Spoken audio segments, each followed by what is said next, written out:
Goblin by J.F. Capps. The rustling woke me up.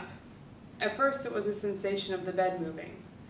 Then, as I regained consciousness, I could feel the pressure on my chest. I was shifting back and forth from my left side toward the center of my sternum. My eyes cracked, and the unassailable expanse of darkness that was my room appeared as a sea of black. The fog of sleep still blanketed my consciousness, but I was immediately aware with a peculiar clarity that something was wrong. From the darkness was birthed an image. I had trouble deciphering what I was seeing at first, but it came to me, piece by awful piece, as my eyes fixed on it.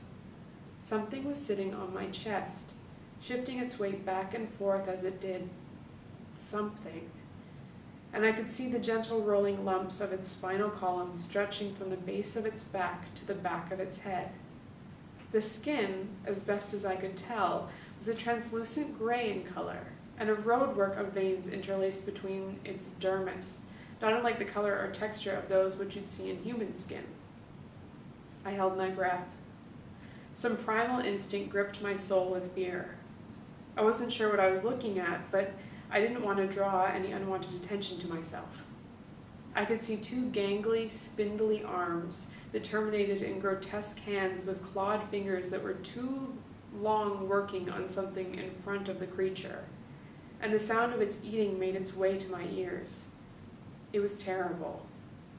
A bone-crunching, slurping, slavering sound like you may hear when feeding a dog that hasn't eaten in days.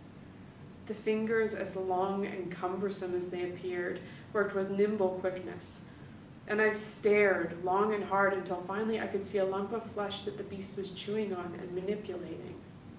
Then I saw the blood. Copious amounts of blood that poured from the meat. Horror crawled up my throat and seized my vocal cords as I choked.